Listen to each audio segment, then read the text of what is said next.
আজকে আমাদের PS officer এবং পুলিশ টিম এবং বিএসএফ এর একটা জয়েন্ট প্যাট্রোলিং চলছিল বর্ডার এরিয়াতে। ওই বর্ডার এরিয়াতে বিশেষ করে স্ট্যানলি বিএসএফ এর 104 ব্যাটালিয়ন বিএসএফ সহ মিলে এসআই ফ্রান্সিস জার্লান এবং টিম যখন প্যাট্রোলিং করছিল 2টা থেকে শুরু হয়ে গেছিল, অনুমান চারটার আশপাশে তখন একটা নাম্বারলেস স্কুটিং করতে করে 2জন লোক আসছিল।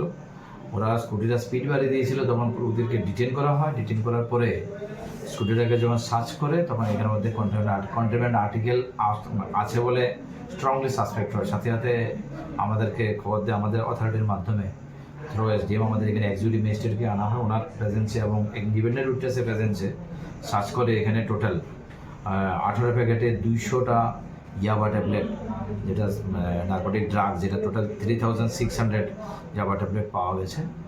অ্যাকর্ডিংলি আমরা ওইখানে যে 2জন লোক ছিল তার মধ্যে একজন হচ্ছে সবুজ মিয়া 31, ওর বাড়ি দুর্গানগর, আর হচ্ছে রাহুল মিয়া, তার বাড়িও দুর্গানগর। রাহুল মিয়ার কামরুল জামাল তার বাবার নাম। তো 2জনকে ডিটেন করে আনা হয়েছে এবং তাদের বিরুদ্ধে আমাদের এই এনডিপিসির আওতায় একটা মামলা নথিভুক্ত করা হচ্ছে এবং ইনভেস্টিগেশন স্টার্ট করা হচ্ছে।